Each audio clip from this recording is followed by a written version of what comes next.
Le retour de ce grand événement culturel riche en couleurs est un message clair. Selon Adama Samachekou, vice-président de la coordination des associations pour la paix, l'entraide et le développement au Mali, le thème de cette année marque la renaissance d'un Mali nouveau. Faire en sorte que le retour de la biennale soit placé sous le signe d'une telle thématique a du sens. Cette reprise en main du destin du Mali se passe à un moment historique de rupture d'avec tout schéma néocolonialiste.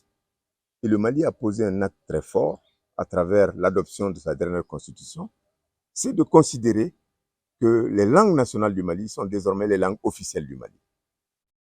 C'est pour marquer le début de la reprise de notre souveraineté culturelle et linguistique.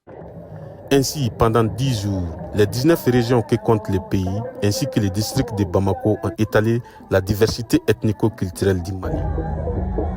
Des moments très intenses, mais aussi des retrouvailles, comme l'explique Dédé Missaoud, coordinateur de la troupe régionale de Taoudéni.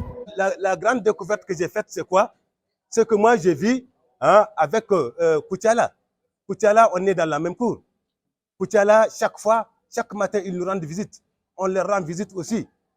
Vraiment, il y a eu même échange de numéros de téléphone entre nous. Vous voyez ce que ça fait? On a fait un jumellage. Donc, Koutiala viendra à Taoudéni et Taoudéni aussi va partir à Koutiala. Donc, qu'est-ce qui est encore plus bon, plus meilleur que ça?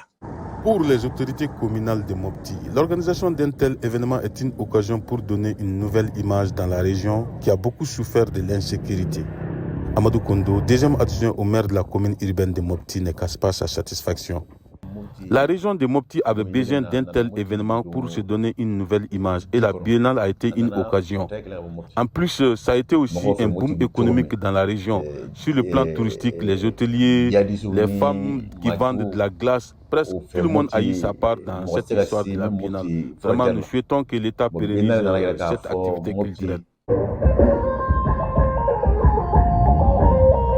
Comme Djenebou Keïta, beaucoup estiment que ce brassage culturel peut être un vrai instrument pour consolider la paix dans le pays. On peut espérer qu'il peut y avoir la paix au Mali.